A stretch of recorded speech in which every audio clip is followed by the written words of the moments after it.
a China com seus planos quinquenais, o Deng Xiaoping ali 70, 80, a China sacou assim, ó, não adianta eu entrar nesse modelo, o jogo do petróleo.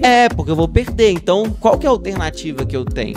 E aí, a China direcionou seus esforços para uma indústria elétrica, um modelo elétrico. E agora, com essas questões do clima, você tem um período de transição entre essas duas coisas. Porque São Paulo tem 40% do PIB do Brasil, né? Minas tem 10% do PIB do Brasil. Então, por inércia, as coisas caem em São Paulo. E talvez seja injusto eu dizer que é por inércia, porque eles fazem as coisas muito bem feitas. Todas as condições para isso acontecer. Olha a nossa infraestrutura, olha de São Paulo. São Paulo começou a privatizar a estrada em 1990. A gente tá sofrendo aqui para privatizar as nossas, para ter mais qualidade de infraestrutura. Mas não tinha essa mentalidade. E eu acho que o Brasil sofreu um pouco disso. Aquela história de Lava Jato, ficou uma ideia no ar de que tudo que envolve governo e privado não é republicano, é sacanagem. E eu acho que aqui em Minas a gente criou também uma ideia de que o Estado tem que estar perto das empresas, porque as empresas são patrimônio do Estado. Então, o que está te atrapalhando de crescer? Onde que a gente pode destravar?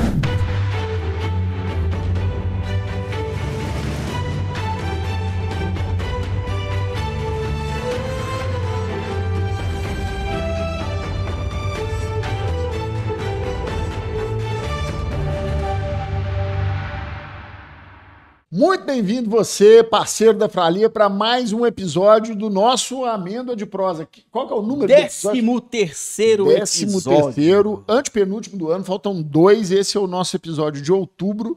E mais uma vez estamos aqui recebendo um grande convidado.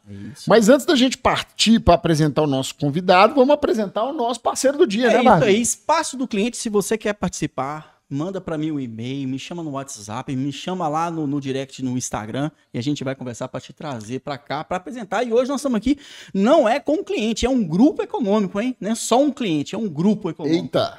E tem tudo a ver com o nosso convidado, tá? Diga-se de passagem, tá? Ó, já tá trazendo para mim aqui, ó, o bichão.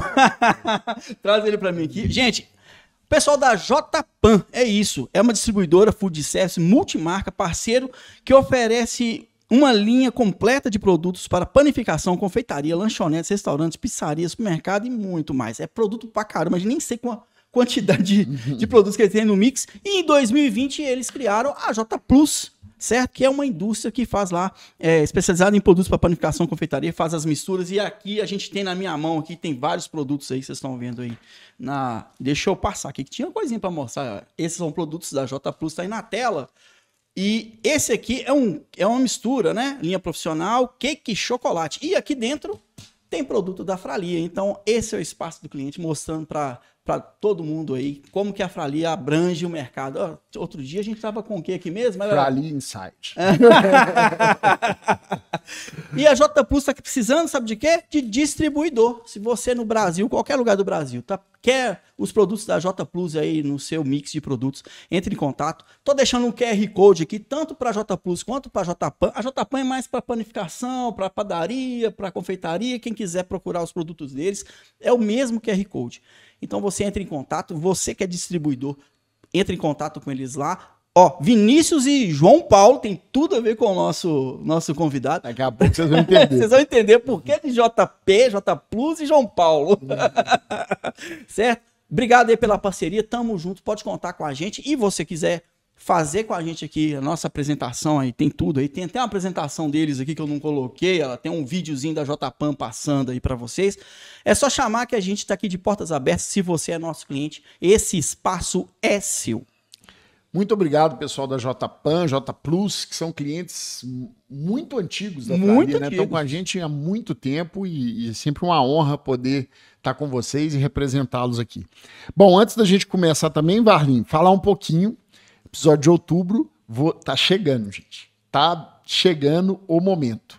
Tá todo mundo vivendo essa realidade do mercado, cacau em pó subindo de preço, cacau na bolsa caindo, parece uma incoerência, mas a gente já falou um pouco disso, do como é que tá o cenário do cacau, e tá chegando a Black November, né, Fralinho? Exatamente. Tá chegando a Black November. Fralinho não, Varlinho. Varlinho e Fralita parece que tá ficando a mesma coisa agora, né? Fralinho agora. Era Varlinho da Fralita, reduzindo, é mineiro. Mas nós estamos chegando agora em novembro, começa a nossa Black November, é a hora de você se programar com aquela estratégia vitoriosa para o início do ano, para sua Páscoa, da virada da safra. Então, tá chegando o momento, Varlinho, o time de marketing, nosso time comercial está preparando ofertas imperdíveis, estratégias para você sair vencedor, como sai todo ano do final de ano e entra o ano programado, né, Varlinho? É isso aí, você vai garantir seu estoque. É a melhor janela, né, Matheus? É Sem a melhor dúvida. janela para você adquirir, você programar os seus pedidos, né, os seus insumos pro ano que vem. A Páscoa tá logo aí, hein?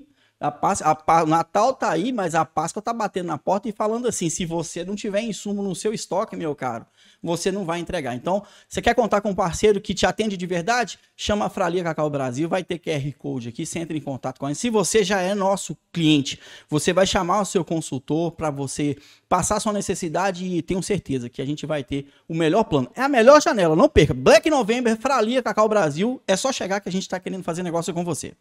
Para manteiga, uma janela sensacional. Nossa, nem fala da manteiga, O preço não. da manteiga começou a voltar, começou a subir, então é a hora de você entrar e se programar para ter a manteiga de cacau para sua Páscoa. Para o pó de cacau é importantíssimo garantir o seu suprimento. Tem muita coisa acontecendo no mercado que a tendência... Importantíssimo garantir o seu suprimento. Nós vamos estar falando aqui durante o mês também, né? Durante o mês de novembro nós vamos estar falando. Vai ter aqui muito no meio da conteúdo, Black, né? na Black November a gente vai atualizando vocês dessa questão do mercado, como é que vai acontecer, porque daqui para frente a gente ainda não sabe ainda.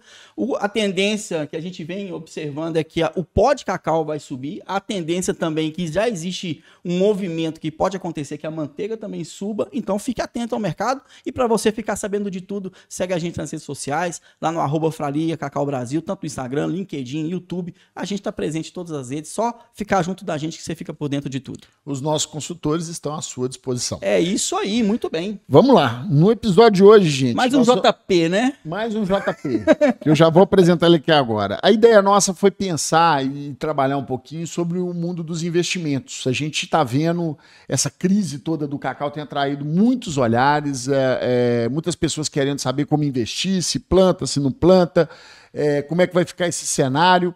E fora isso, você tem toda uma esfera, uma atmosfera de atração de investimento público e privado, um momento que, por exemplo, no estado de Minas tem sido extremamente relevante, né, a chegada de novos investimentos.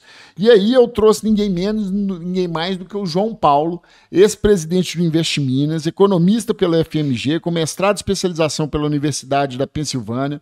O João esteve à frente do Invest Minas como CEO entre 2021 e 2025 e nesse período liderou toda a política de captação de investimento mais bem sucedida da história do nosso estado aqui em Minas Gerais, atraindo impressionantes R$500 bilhão em novos investimentos e novos projetos. Nós vamos falar sobre isso aqui. Eu vou até soltar umas palmas aqui na hora da edição. Esse número é um número absurdo. É realmente fantástico.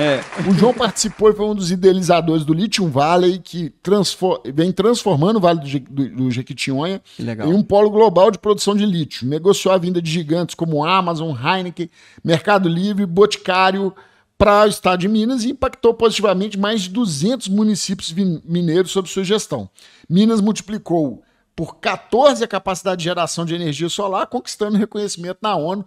E esse rapaz aqui que está aqui comigo, que eu posso gentilmente chamar de amigo, vai contar um pouquinho, João Paulo Braga, dessa história toda para você que quer atrair um investimento para sua indústria, para você que quer atrair investimento para plantar cacau, para você que quer entender como um Estado, uma política pública desenvolvida para atração de investimento. O episódio é esse, chegou a hora. Espetáculo. João, obrigado pela presença, mais uma vez, é uma honra te receber aqui no Amenda de Prosa. A honra é toda minha.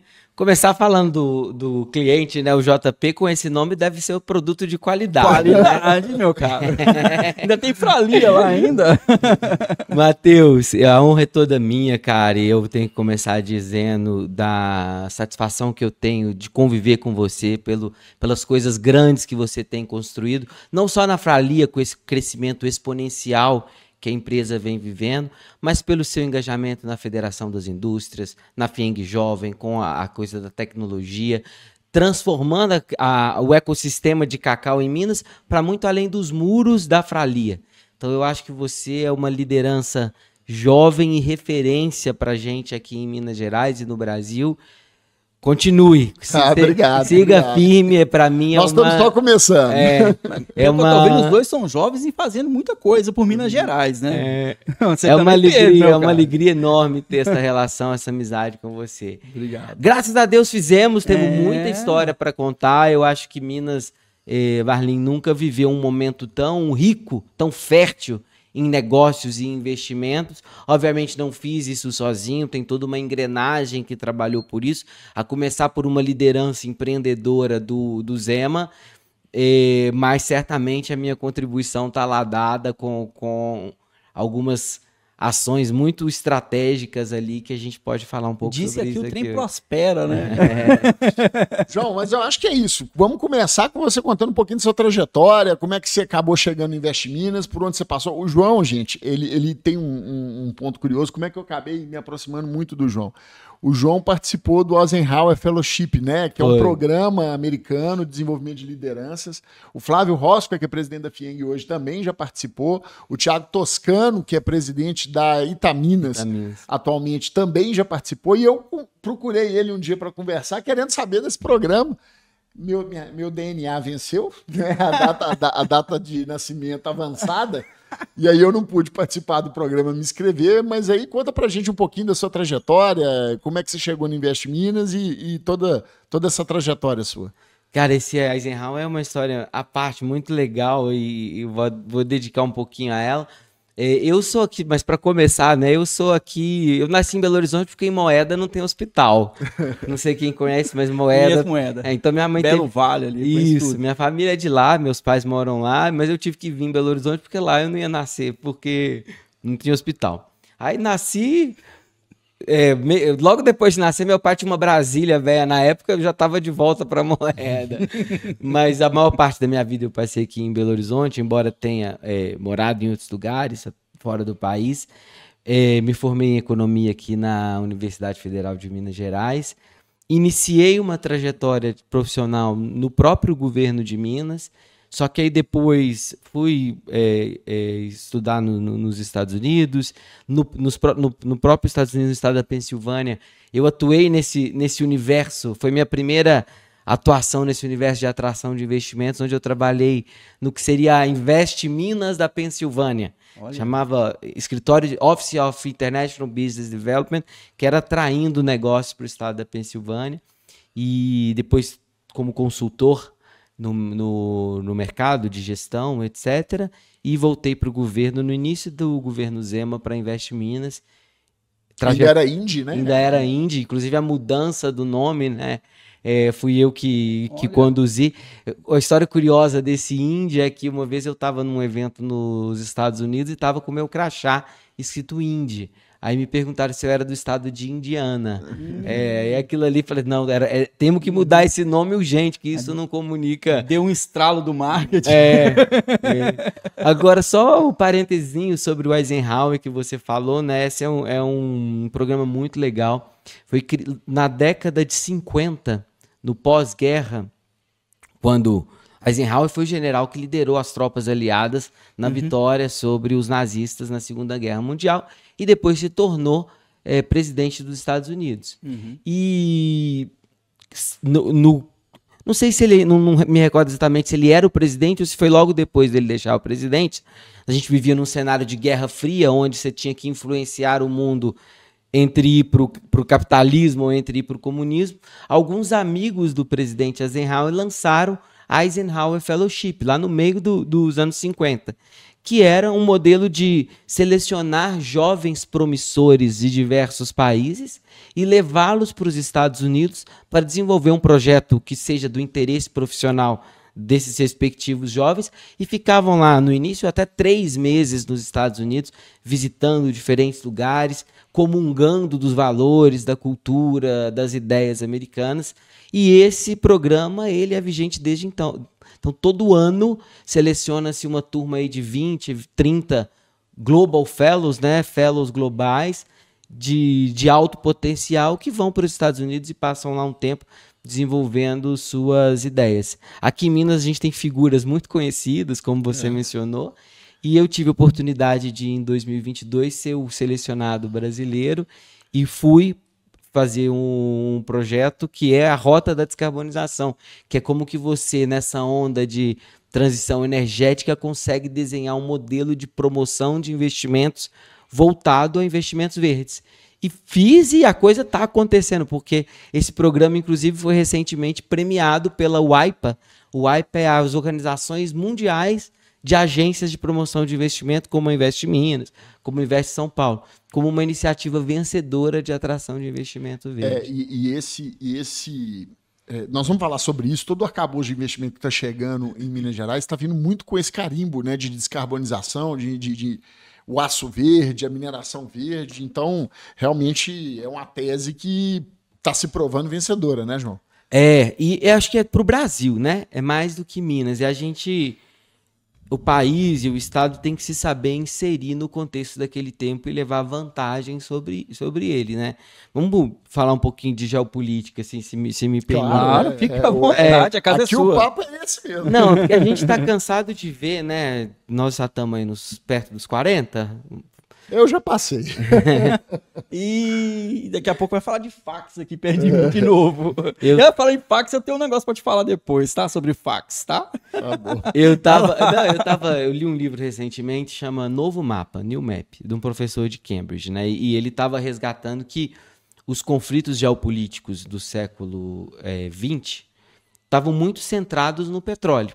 Você teve uma transição energética a partir do surgimento a descoberta do uso comercial do petróleo, que foi 1850, por aí, na Pensilvânia, quando os Estados Unidos criaram uma indústria de petróleo e essa indústria passou a ser dominante em termos de energia. O carro elétrico que a gente fala hoje, ele chegou a existir no início dos 1900, só que ele não teve uma adoção em massa porque você teve um modelo do Ford, né, o Ford T, que se ancorou no petróleo e era um carro barato que todo mundo conseguia consumir. Então a indústria do petróleo teve toda essa expansão. E o modelo a dominância econômica dos Estados Unidos, muito centrada nisso.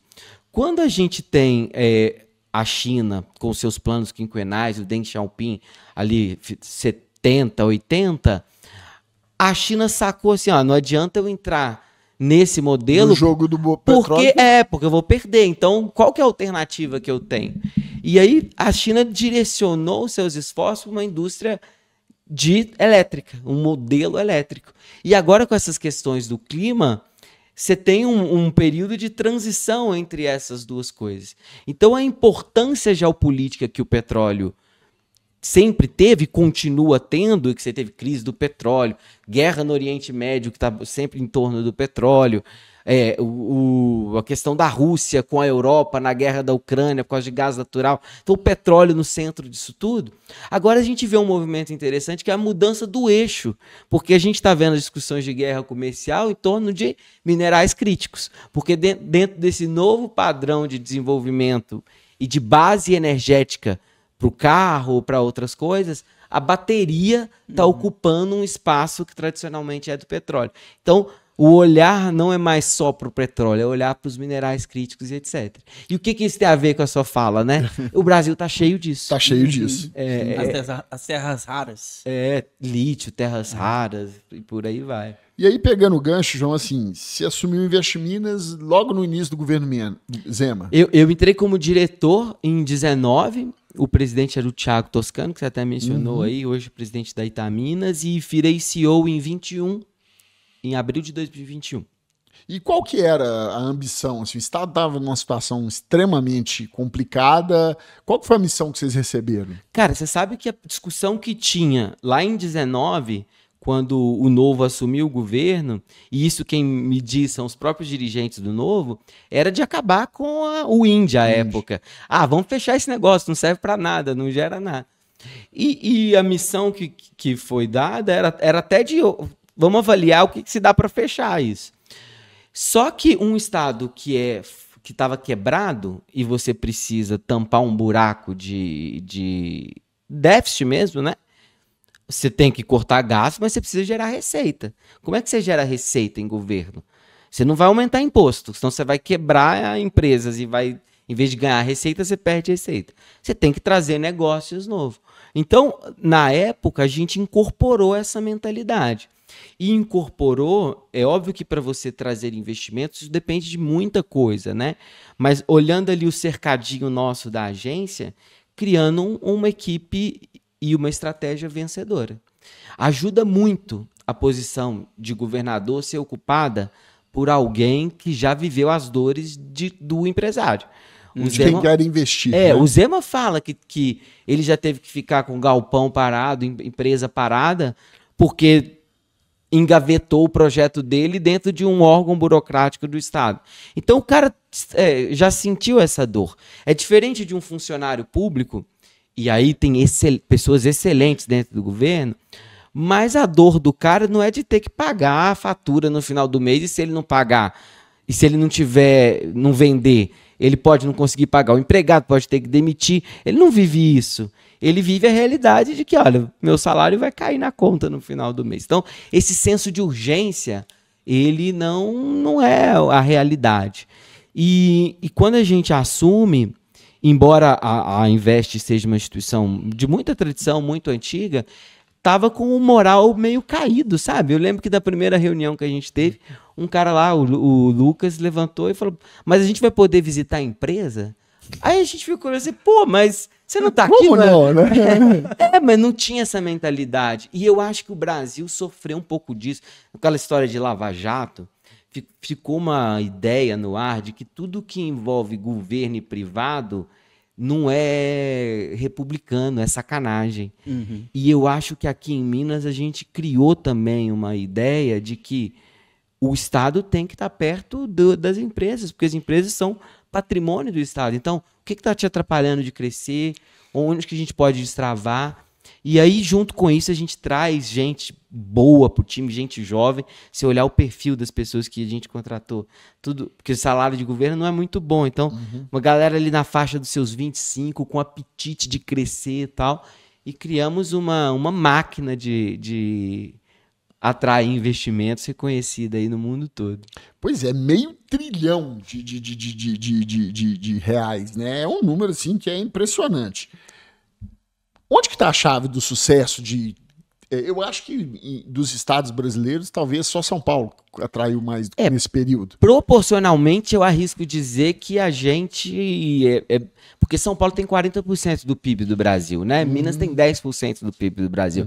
Então, por inércia, as coisas caem em São Paulo. E talvez seja injusto eu dizer que é por inércia, porque eles fazem as coisas muito bem feitas. Todas as condições para isso acontecer. Olha a nossa infraestrutura, olha de São Paulo. São Paulo começou a privatizar a estrada em 1990. A gente está sofrendo aqui para privatizar as nossas, para ter mais qualidade de infraestrutura. Mas o segredo, acho que não tem um, acho que são vários, né? Primeiro, eu acho que é uma mentalidade de governo de querer facilitar e não atrapalhar.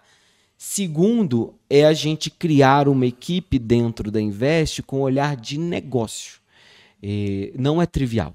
Uma vez eu fiz uma reunião com uma empresa do sul do Brasil, de Porto Alegre, que queria fazer um e-commerce aqui, trazer o e-commerce para cá. Aí lá na Invest tem uma gerente muito qualificada, que chama Larissa. Quando terminou a reunião, o empresário disse, olha, eu sempre conversei com o governo, eu nunca conversei com alguém que entendesse do meu negócio. Então, o drive da turma na Invest era assim, se você não conseguir entender o negócio com quem você está falando, você não vai conseguir gerar uma proposta de valor que o convença a investir aqui. Então, acho que isso é um pano de fundo, uma métrica, um drive muito importante. E para chegar nos 500 bi, eu acho que a gente também teve um senso oportunístico que demanda qualquer negócio. Aqui, na Fralia, no mercado de cacau, você sente quando o mercado está indo por esse lado, tem uma oportunidade aqui, eu preciso me preparar para aproveitar.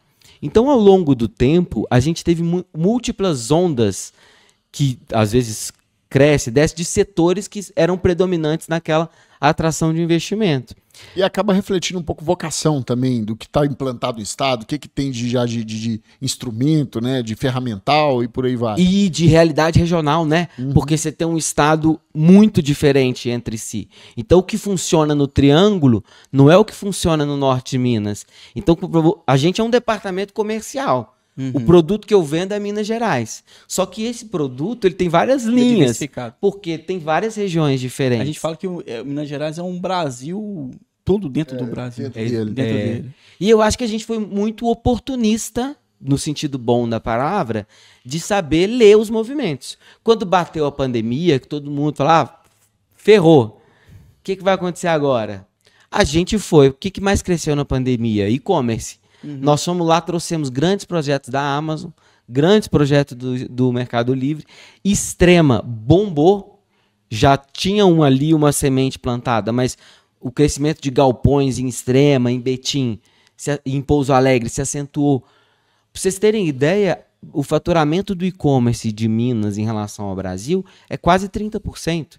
O meu PIB é 10%, o meu e-commerce é 30%. Nossa. Então é muito relevante. Então, Betim é perceptível. A mudança, a evolução, a quantidade de galpões lá é realmente perceptível. Então surfamos nessa onda. Surfou nessa onda. Depois veio a questão da energia solar, que criaram muito incentivo para crescimento de energia solar. Em Minas tem sol. Multiplicamos por 14, como você falou no início. Acho que foram mais de 80 bilhões em investimentos ligados à energia solar. Aí depois vem a transição energética. O Brasil não podia nem exportar lítio, vocês sabiam disso? É mesmo? É mesmo? Tinha uma lei de segurança nacional, ou um decreto de segurança nacional, que impedia, colocava o lítio no rol de nucleares, como urânio. O urânio é vedado até hoje. E o lítio estava nessa lista. E aí, no governo Bolsonaro, eles derrubaram essa exigência. Então, ninguém investia em lítio no Brasil pensando nessa cadeia de baterias, porque a gente não tem a cadeia completa aqui. Para que eu vou minerar lítio se depois eu não vou conseguir vender? Certo. Então, isso caiu. Quando caiu, nós desenhamos o Lithium Valley. Já tinham empresas lá, uma muito antiga, que é a CBL, né, que produzia não para cadeia de baterias, e várias outras nascentes. Nós criamos um programa, criamos uma marca e fomos falar para o mundo, olha, mundo, você precisa de lítio? Eu tenho, vem investir aqui. E aí, com isso... A tecnologia vem, né? Para fazer a retirada, fazer a transformação. Não, e o lítio viveu um boom de preço. Agora está meio fraco, mas a expectativa é que em 2 anos esse preço volte. Com o boom de preço, você teve um avanço em investimento para oferta. Então, é a leitura nossa do mercado e de saber conectar as pontas para vender, como um empresário tem que fazer mesmo. Né? É uma leitura empreendedora, na verdade, né? Que aí você está conversando, é o Estado conversando com o empresário tete a tete, né? No mesmo nível ali, vamos dizer, de diálogo. Bem interessante. Para quem está no mercado, é uma coisa corriqueira, é do dia a dia. É do dia a dia. Mas isso dentro de governo não é trivial. E eu acho que a gente conseguiu fazer isso aqui. Eu acho que você está falando aí de uma questão que eu queria até que você abordasse. Assim. Existe diferença entre o olhar do investidor quando a gente está falando do público e do privado? Porque no final das contas eu acho que todo mundo está buscando a mesma coisa. É ambiente de negócio, as condições propícias para desenvolvimento daquela cadeia. Como é que vocês trabalhavam isso? Porque assim, eu imagino que para o Estado também tem que ter uma venda interna, uma cadeia de valor, e para o empresário tem que ter a venda do ambiente, igual você mesmo desenhou. Como é que era esse dia a dia de trabalhar nessas duas esferas? Você fala venda para o investidor público, é a interface nossa com o empresário e com os outros órgãos de governo? Exatamente. É muito boa pergunta, né? Porque enquanto agência... Quando a gente estava na Invest, como tem outras Invest no Brasil que fazem excelentes trabalhos, cito aqui a Invest Paraná, por exemplo, a gente é o meio do caminho, né? A gente está ali entre o privado e o público. Então, para eu convencer esse empresário de que pode investir que o licenciamento vai sair, pode investir que você não vai ficar travado no tributário, na regulação, etc., a gente tinha que transmitir esse senso de urgência para os nossos colegas diversos de outras secretarias de governo. Esse papel cabe à agência. Isso era muito facilitado porque pelo posicionamento do governador Zema, uma sinalização clara de que essa é uma prioridade. Então, quando alguém da Invest Minas pegava o telefone para ligar para outra secretaria e pedir ajuda em relação a um processo, ou estamos negociando com uma empresa, vocês podem participar da reunião para a gente tentar convencê-los a investir aqui? A resposta era sempre muito positiva de todos os órgãos, e eu deixo aqui o reconhecimento: meio ambiente, agricultura, não tinha fazenda, uma vontade dos outros órgãos. Desenvolvimento. Legal. Então, Legal. Normalmente a gente sente assim, órgão público é moroso, e ali atender com prontidão assim, né? Super. Então Nossa. essa métrica dos 500 bi é uma métrica onde você tem a Invest no front, né? Mas você tem um background ali, é a mesma coisa de uma empresa, assim. Que, às vezes o comercial vai lá e vende, bate o sino. Mas se a produção não entregar, não tem a venda. E isso tem a ver com o governo que estava no poder? Se fosse outro governo, você acha que poderia ser da mesma forma? Eu acho que tem muito a ver com a liderança. Tem muito a ver com a liderança. Eu acho que não é você determinar o que é urgente. E muitas das vezes, pelas narrativas que a gente ouve do passado, essa não era uma pauta urgente. O empresário ficava esperando. Com o governador atual, o Zema, isso não era uma realidade. É o contrário. É o contrário. E a gente vê muitas iniciativas no Brasil de governadores que implantam essa pauta e tem tido muito sucesso. Porque, na verdade, se o empresário não estiver lá botando, né, para trabalhar, o Estado também fica a ver navios ali. Não tem quem produz riqueza, a não ser o empresário e os trabalhadores. Né? Eu acho que esse número ele fica ainda mais impressionante, porque como é que funciona, né? A gente está anunciando aqui meio trilhão, né, de reais em investimento. Aí o pessoal vai fazer, mas esse número é medido como? Toda empresa que vem para o Estado para fazer um investimento, ela assina um protocolo de investimento. Esse protocolo ela anuncia, eu vou investir tanto. Então o número anunciado é o número que consta no protocolo. Tá correto, João? Correto. E aí o número ele fica ainda mais impressionante, porque é o seguinte: depois de assinado o protocolo, esse investimento pode acontecer ou pode não acontecer por diversos motivos. E aqui em Minas, a taxa de efetividade dos protocolos está altíssima, não é isso? A gente foi inclusive uma metodologia que a gente fortaleceu durante a minha gestão, porque ficava no ar assim, vai lá, assina o protocolo, mas é investimento mesmo ou é só papel? Então a gente criou uma metodologia robusta de acompanhar esse investimento acontecer. Desses 500 bilhões, quando eu saí há um mês atrás, 62% já estavam convertidos. O que significa? Uau, implantado. Ou já está operando, ou já está implantando, subindo galpão, obra, etc. Que espetáculo. Outros, por volta de 30%, eles estavam em fases preparatórias. Licenciamento, projeto, financiamento, coisas naturais. Projetos que a gente tinha olhado assim e engavetado, falou, isso aqui não tem cara de fracasso. Dava menos de 10%, próximo de 10%, o que é extraordinário. Ou seja, a gente não apenas atraiu muito mais investimento, como a gente está tirando eles muito mais rápido do papel. João, você me corrige, a última vez que eu olhei a média dos outros estados, se eu não me engano, era coisa de 32%, 35%, né, de taxa de efetividade. Quando eu assumi, na Invest Minas era 21%. Eu entreguei com 62%. Por isso que eu falei, o número ele fica ainda mais fantástico, porque além do número ser um absurdo de grande, são investimentos que estão realmente acontecendo, efetivos. Não, e a gente vê, semana que vem a Heineken está inaugurando a planta dela lá em Pastos. E essa história tem todo ela foi uma novela, né? Porque ela foi para uma cidade, depois trocou a cidade, então veja só, num espaço de tempo de 2 governos, ela chegou a anunciar o investimento, desinvestiu, anunciou o investimento no estado de novo e já está inaugurando, é impressionante, né? Não, e isso mostra que, assim... A credibilidade do trabalho de atração. E o trabalho que a gente fez agora, ele vai render frutos por outros 2, 3 governos para frente. Mais do que isso, porque as empresas vão operar, né? Então, por exemplo, o Boticário, que a gente fechou para Pouso Alegre, uma negociação de mais de 1 ano negociando. Acho que vai para 2027 ou 2028 a inauguração. Ou seja, muito além do ciclo de um governo. E isso Voltando à sua pergunta, né, da mentalidade.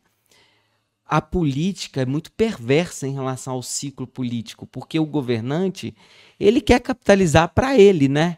Então, muitas das vezes, aquilo que vai além do ciclo de governo dele, especialmente com esse negócio de reeleição, né?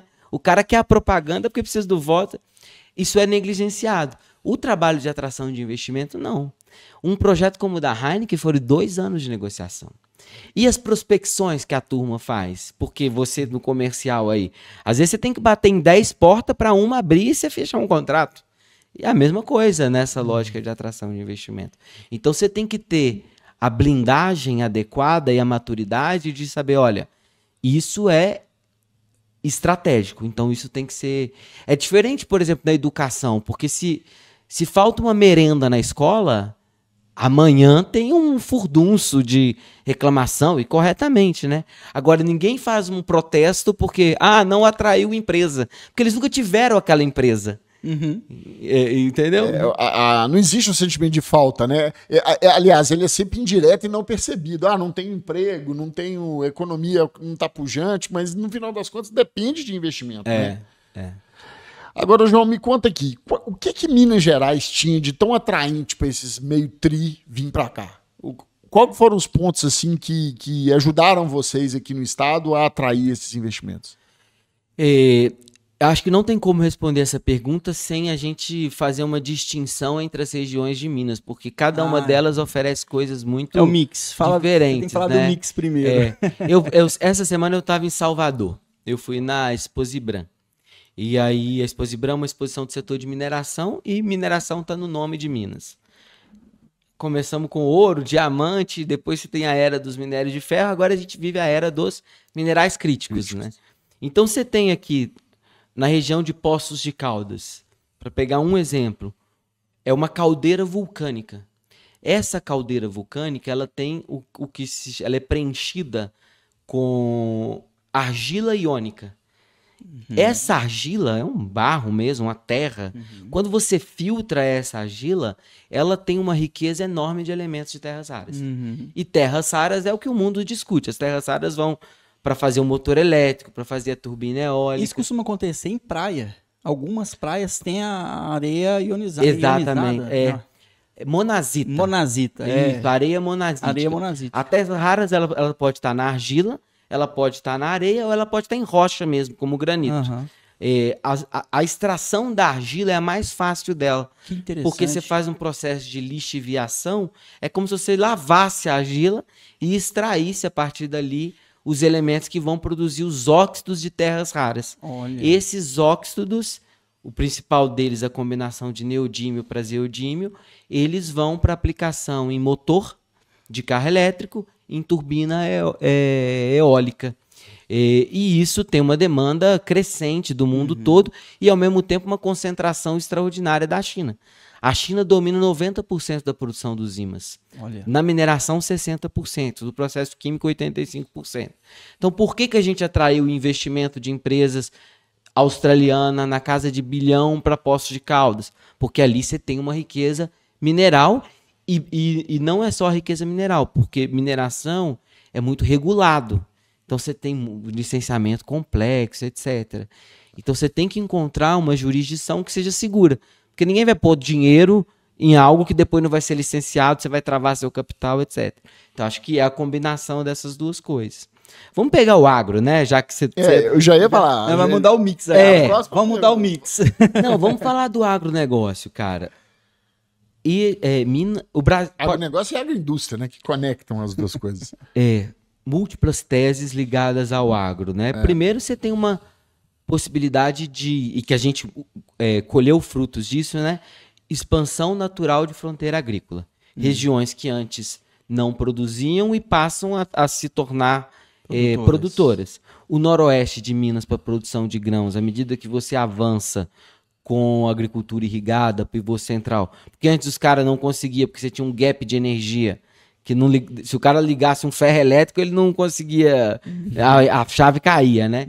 Então você tem um investimento robusto de energia que permite você expandir agricultura irrigada. Junto com isso, normas que possibilita o barramento, você acumular. Porque muitas das vezes você tinha uma legislação ambiental que você não podia fazer barramento. Aí na época das águas sobrava água, na época da seca não tinha água. Então não é inteligente. E da mesma coisa no Jequitinhonha, no norte de Minas, essa possibilidade. Então lá no norte de Minas com a produção de cacau, por exemplo, que você tem acompanhado muito de perto, é uma expansão agrícola. E fruticultura, né? E fruticultura, é. A outra tese é a tese de você agregar valor da agroindústria a uma produção do agro já existente. Vamos pegar ali batata na região de Perdizes, Araxá. A gente teve 2 investimentos muito grandes da canadense McCain, que faz a batata frita, né?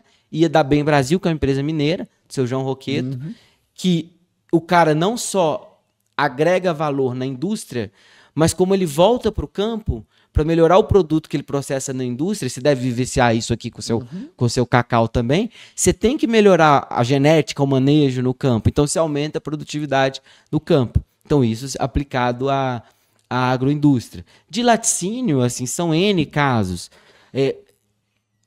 Nutrição animal, a CCPR, que é a maior cooperativa de produção de leite de Minas, fez uma fábrica extraordinária para produzir ração em Curvelo. Só que está com dificuldade agora de originar o milho para ração. Então você gera outro impulso no campo de aumento de produção. Então, tem a demanda, né? Agora ele impulsiona a oferta do milho no campo.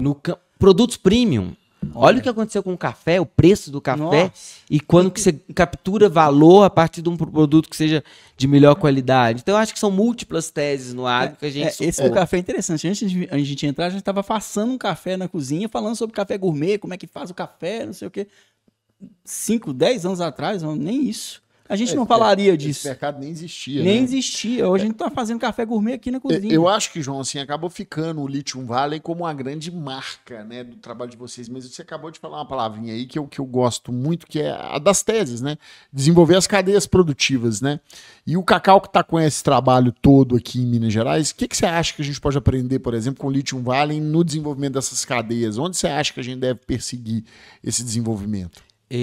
Acho que o Lithium Valley ele teve um mérito que não é suficiente para o sucesso dele, mas é um canalizador de atenção e de recursos, que é você conseguir criar uma marca, um branding, que tenha visibilidade internacional e que desperte a atenção do investidor, de que ali tem uma tese de investimento, que tem um respaldo social, governamental, e que com isso você minimiza o risco daquele investimento.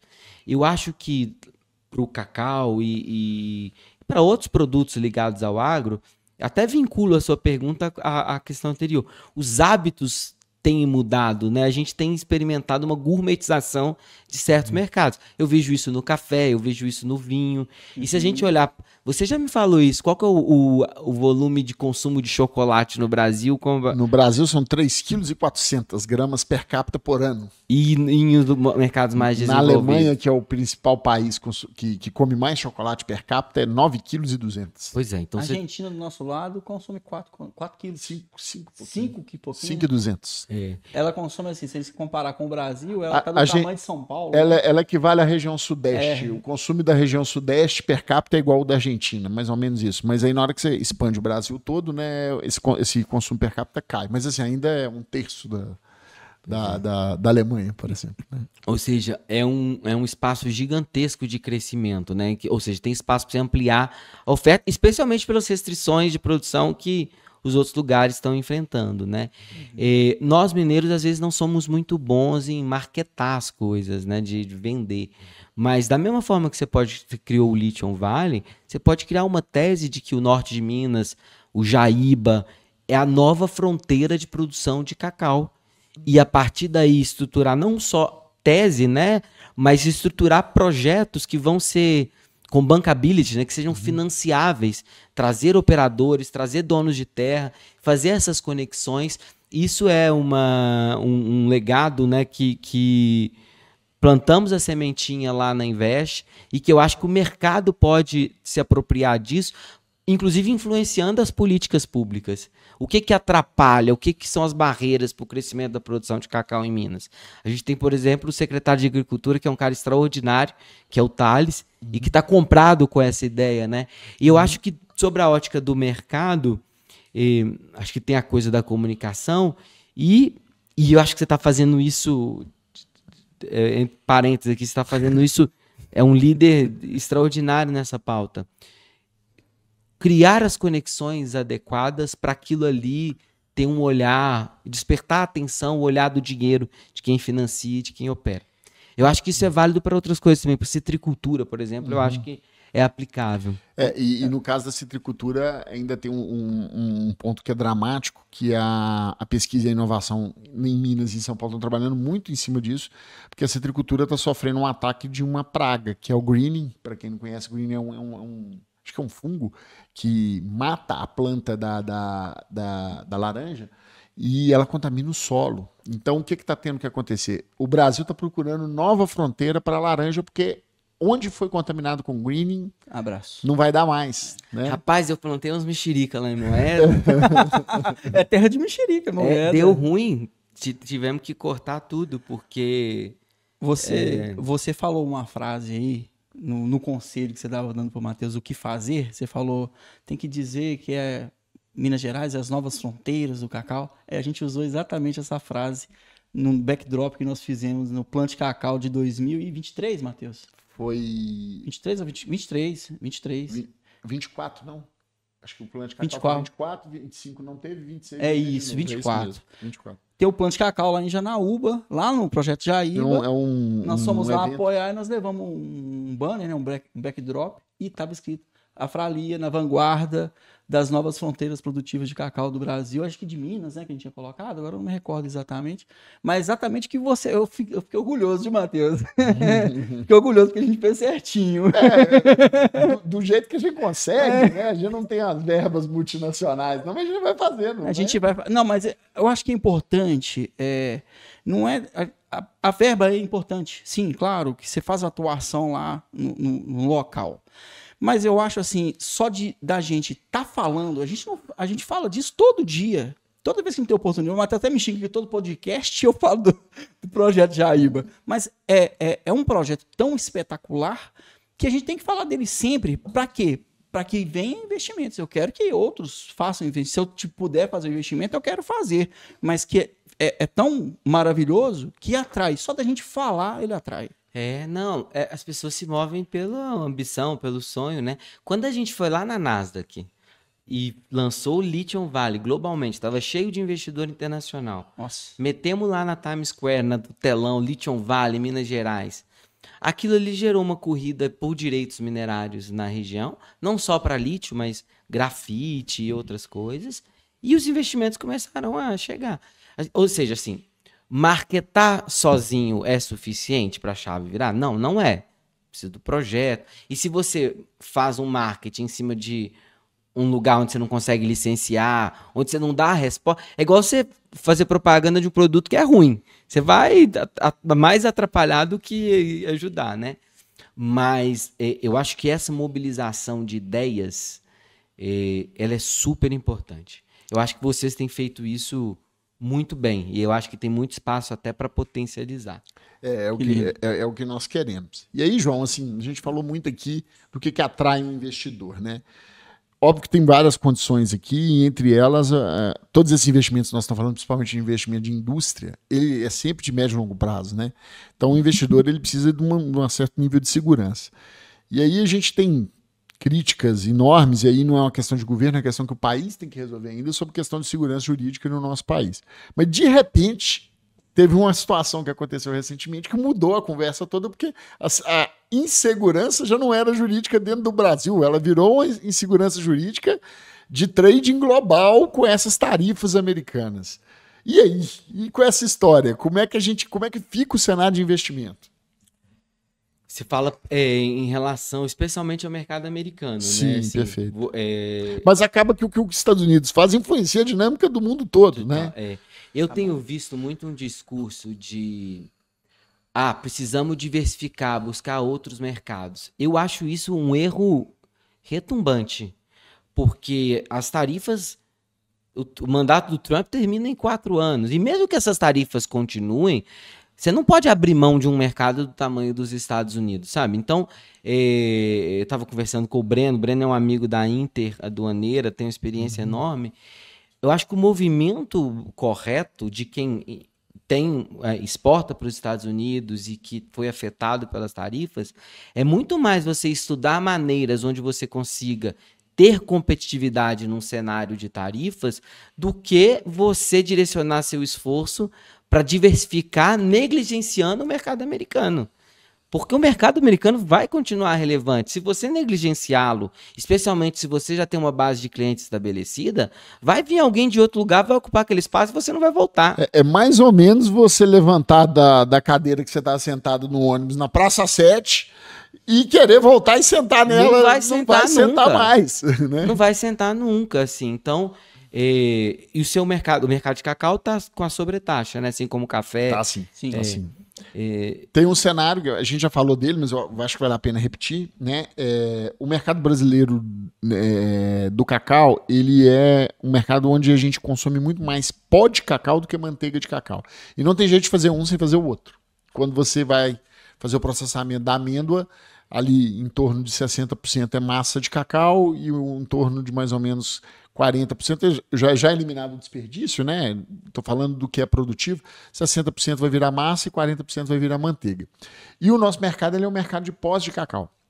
Então, grande parte, eu acho que era coisa de 15 a 20 mil toneladas de manteiga de cacau que era produzida no Brasil e ia para os Estados Unidos. Inclusive, um dos grandes players mundiais é uma multinacional americana, né? E essa manteiga está aqui. Ela simplesmente não tinha outro mercado e hoje em dia, com a tarifa que está aí, isso está proibitivo. Então, como nós falamos no início do podcast, o preço da manteiga despencou porque tem uma alta oferta de manteiga. Ao mesmo tempo que o que está acontecendo? Mesmo com o cacau dando uma caída na bolsa, o preço do pó disparou.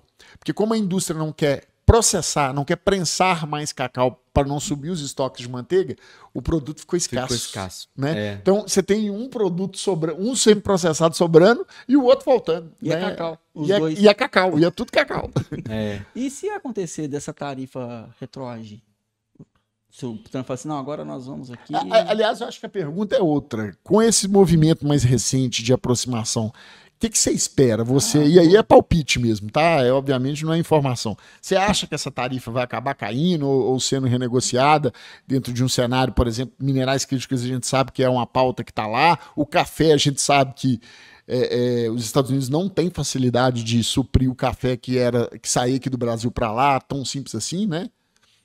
Qual que é a sua visão? Pergunta difícil, né? É palpite. Essa é palpite. Vamos puxar a bola de cristal. Essa é palpite mesmo. Assim, os Estados Unidos, pelo que eu tenho lido, eles têm gerado muita receita a partir das tarifas, né? Então, acho que mesmo no momento que se coloca, eu não tenho na minha cabeça que a intenção é que isso seja algo definitivo, permanente. Eu vejo isso muito mais como vou botar o bode na sala para eu poder negociar outras coisas. Vamos abrir a fronteira da conversa, né? Para que aquela conversa viciada, talvez de anos, a gente possa reorganizá-la, né? E por tudo que a gente vê do Trump, é um pouco do estilo dele, sabe?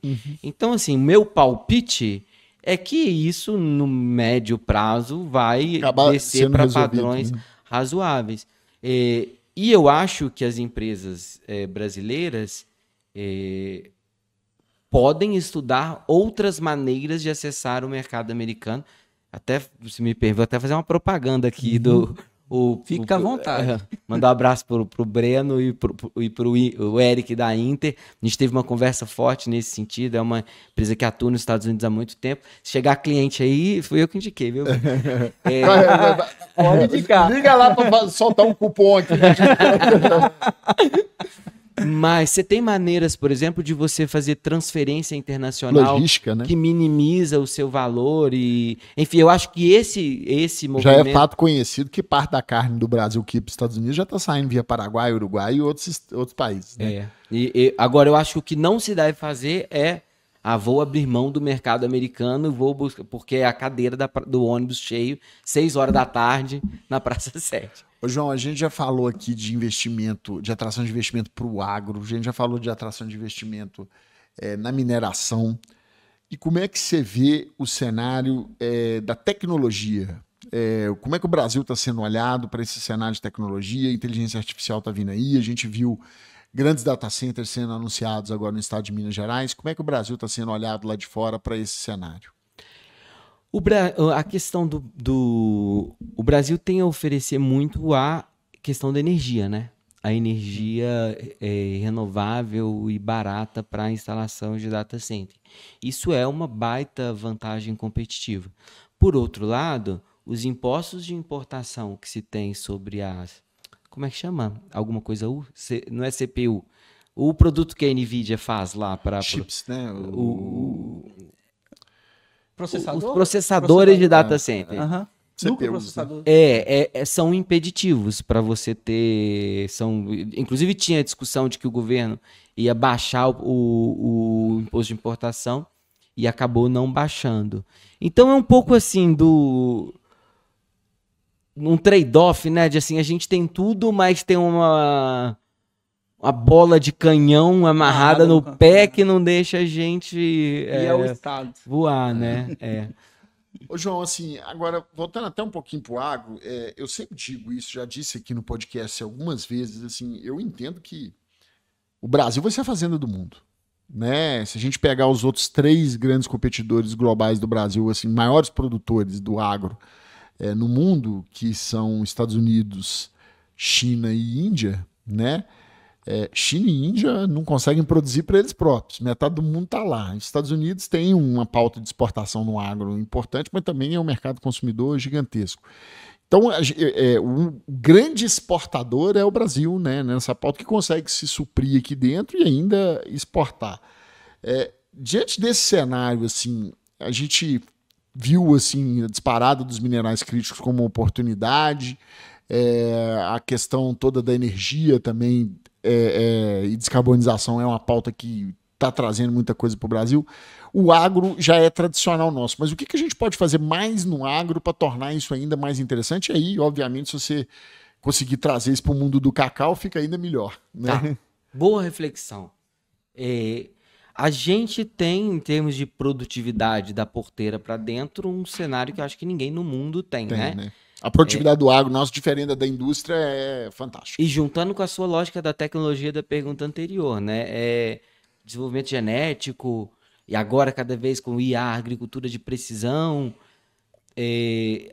avanço aí de biofertilizantes e etc. Tudo isso nos dá uma condição extraordinária da porteira para dentro para produzir, para a produção do agronegócio. É por isso que o agro tem aí nos serve para consolidar uma balança comercial favorável, significativa há tanto tempo. Nós temos, de outro lado, uma grande oportunidade, porque nós vamos ter 8 bilhões de pessoas no mundo, todo mundo fala em transição energética, mas você tem também a Índia crescendo. A segurança alimentar. A segurança alimentar, o padrão de consumo, etc. Então, você tem uma grande oportunidade. Aí você tem uma coisa que é um pouco lugar comum, né, de como é que a gente... não vou ficar só nisso, mas não dá para não falar disso, né, que é a nossa dificuldade de logística, né? Assim, você produz altamente produtivo, mas você consome um valor enorme para chegar no porto. Eu tive com o pessoal de Paracatu, imagina um caminhão de Paracatu até Santos de grãos, a dificuldade que é, né? Mas do ponto de vista da riqueza de solo, de clima, etc., a gente está super bem posicionado. Eu acho que nós conseguirmos, pensando internamente no Brasil, desenvolver projetos de forma com bons project finance, como a gente está discutindo, se fazer no cacau, e ter melhorias de infraestrutura que nos permitam ter competitividade da porteira para fora, é o dever de casa que todo mundo fala e que precisa ser feito. Agora, para além disso, vamos pegar o caso da Fralia e de outras empresas, eu acho que tem um espaço a ser ocupado no mundo do agro brasileiro ser não só um exportador, mas ocupar espaços produtivos em outras localidades. Quando a gente vai olhar o mundo árabe, por exemplo, a Arábia Saudita, Dubai, os Emirados, o próprio Catar, você tem políticas de atração de investimento que reduz para muito baixo os corporate tax, né, as taxas de impostos que as empresas pagam. Você tem políticas voltadas à segurança alimentar do Oriente Médio. O Oriente Médio que está posicionado num determinado local que você vai para a Índia, que é o país que mais tem crescimento populacional e onde a renda média cresce de forma mais significativa. Onde que a população está crescendo? Índia, Indonésia, Nigéria, os países da África. Então eu acho que dá também para o agro brasileiro ter um olhar de como se tornar multinacional do ponto de vista do investimento. O cacau que você produz aqui, você pode muito bem montar uma planta de processamento, a Fralia Arábia Saudita, para acessar um mercado e você ter diversas vantagens tributárias, até de investimento desses países, para poder acessar esses novos mercados. Você tocou no ponto aqui que era a minha próxima pergunta. Você preparou ela perfeitamente. Como que um produtor que está querendo ampliar a sua produção de cacau, ou mesmo uma indústria, pode se preparar para um capital de fora, ou mesmo para também exercer, junto de um capital forte, seja nacional ou multinacional, essa influência exterior também? Qual que é o dever de casa? Eu acho que o dever de casa é estruturar bons projetos. E aí eu digo do ponto de vista da engenharia, né, da produção, da parte técnica, do ponto de vista da engenharia financeira, do ponto de vista de buscar o off-taker do produto e criar determinadas conexões com determinados mercados, na medida em que a demanda existe, né? Mas eu acho que é olhar para além do nosso quintal enquanto possibilidade, porque qual outro país pode ter uma expertise de um pouco do que a JBS faz, por exemplo, com plantas de proteína animal ao redor do mundo. Eu acho que essa lógica ela é plenamente expansiva para outros segmentos. Outros segmentos do agronegócio, da agroindústria, né? Se você precisar de uma ajuda para Fralia Oriente Médio, a gente já... Não, com certeza. já está no plano. Já tá no plano. A gente refez o planejamento estratégico nosso esse ano e é um mercado-alvo. É um mercado-alvo. Ele tá adivinhando tudo. O que tá acontecendo? Fala as frases, fala os planejamentos. Esse povo de investimento é esperto. Mas, assim, em resumo aqui, né? Eu acho que eu nunca dei esse recado aqui no podcast de maneira tão contundente. E vou falar agora. É o que nós estamos assumindo para nós e você que às vezes, quando a gente se encontra ou que manda mensagens aqui na Fralia sobre cacau, assim, não pense em começar cacau agora sem pensar em exportação. Né? Porque é muito claro o seguinte, o Brasil hoje não é autossuficiente, mas será. Isso já está contratado, está endereçado. E nós vamos ter excedente de cacau aqui. Né? O Brasil, ele às vezes, ele traz essa miopia para o investidor, para o empresário, seja ele no agro ou na indústria, porque o mercado consumidor interno nosso ele é muito grande. Então, como ele é muito grande, ficar aqui é cômodo, mas na verdade a gente esquece de olhar para o mundo que é muito maior ainda, né? Então a Fralia ela está fazendo o dever de casa dela para ir para fora e quem quer plantar cacau, e quem já planta, se prepare para um momento onde a gente vai precisar botar esse produto lá fora e tem que estar preparado porque melhora padrão, melhora a qualidade, senão não entra nos mercados. Porque vai ter excedente de cacau no Brasil, isso está contratado, em 2, 3 anos o Brasil volta a ser autossuficiente de cacau, mas ao mesmo tempo isso é uma grande oportunidade, isso não é uma má notícia, né? Talvez a gente não vai ter os diferenciais pagos pela indústria hoje na compra, mas a gente vai ter acesso a mercados porque a África pediu socorro e o mundo pediu socorro, está faltando cacau no mundo, e o Brasil é a bola da vez. Então, seja você do campo ou da indústria, se prepare para a exportação, que a gente tem tudo para ter uma vocação de exportação de cacau aqui muito forte, como já temos no café. Né? A médio prazo aí... A tese não é diferente do café, né? A médio prazo nós já temos já uma nova fábrica já andando para poder começar a construção dela, né? Então nós vamos triplicar a nossa produção, vai sair aí de 300 toneladas para 1.000 toneladas mês. Que ainda é pouco. Eu estava comentando isso aqui hoje no escritório, que a gente vai construir uma nova fábrica já pensando que tem que construir outra muito maior depois, porque a demanda não vai parar de crescer, continua com uma diferença de demanda e oferta muito grande. Então, há um mato alto aí que a gente costuma falar para a gente poder, uma grande oportunidade para poder aproveitar ainda. Então, o recado do Matheus é extremamente pertinente. E assim, se me permite, acho tudo que você falou muito válido, mas eu acrescento ainda a questão do processamento, porque não é lógico que exportar é uma baita oportunidade, e é lógico que você começar a produzir em um mercado que você não conhece é muito mais difícil. Agora, quando a gente olha, por exemplo, a reforma tributária, que é super bem-vinda, vai facilitar muita coisa. Mas no final da cadeia, você vai pagar o quê? 30 e tantos % de imposto. Você vai para um país como no Oriente Médio, Arábia Saudita, você vai pagar 11%. Então, eventualmente, você pode... Da mesma forma que a Investe Minas punha tapete vermelho para as empresas investirem aqui, vão ter outros países que vão pôr tapete vermelho para você investir lá. Isso aí é um recado importante. Porque é um alerta para o nosso país que tem que gerar atração até para o próprio brasileiro que quer investir dentro do país, criar condições. Igual você falou, a reforma tributária ela é bem-vinda, mas ela talvez não poderia ser melhor. Porque vai ter coisa melhor fora para fazer investimento. Por que não faz aqui, né? Não, mas fazer, isso é um problema crítico do Brasil. Quem fala muito isso é o Marco Troiz, que é um cara que eu adoro. Eu gosto muito dele também. Que você vai para a Índia, tem mão de obra abundante, o sistema tributário muito mais simples. O México, a taxa de imposto muito menor do que a do Brasil. Os países árabes dando incentivos a 1.000. Por que você vai botar... Você faria um investimento no Brasil? Assim, qual a vantagem que o Brasil está oferecendo? Eu até mandar um abraço para o Marcos. Marcos, para quem não conhece, Marcos Troir foi presidente do Banco dos BRICS, né? E vão até marcar ele. Quem sabe ele não dá uma colher de chá pra gente. Vem aqui um dia, né? Tá convidado, meu cara. Ô, Marcos, passando aqui em Belo Horizonte, nós estamos esperando aqui, tá? Tomar um café com a gente. Ele é muito fera. Fazer uma prosa. Quando eu vou fazer alguma palestra, assim, eu dou uma estudada nele pra... Ele é craque demais. Muito bom, excelente. João, estamos chegando no final aqui. Queria te agradecer, assim, mais uma aula, né? Esse negócio aqui é a melhor hora do meu mês. Todo mês eu tenho uma aula de MBA aqui, gratuita aqui. Gratuita. Obviamente, o gratuito no sentido de que a gente compartilha muita coisa boa com os convidados nossos aqui. A gente escolhe a dedo, não é à toa, é para poder levar informação relevante para vocês e a gente se deleita aqui, né? Obrigado pela presença. Queria que você deixasse uma última mensagem aí, deixasse seus contatos, né? Porque, bom... Com esse currículo, esse trabalho, com essa hora de podcast aqui, eu acho que o pessoal já viu o tamanho da sua competência. Ela é enorme e eu sou um fã, um admirador de tudo que você fez, tá? Isso é bondade sua. Eu que fico muito feliz, foi um papo ótimo. Aprendi muito também, acredito muito nesse negócio.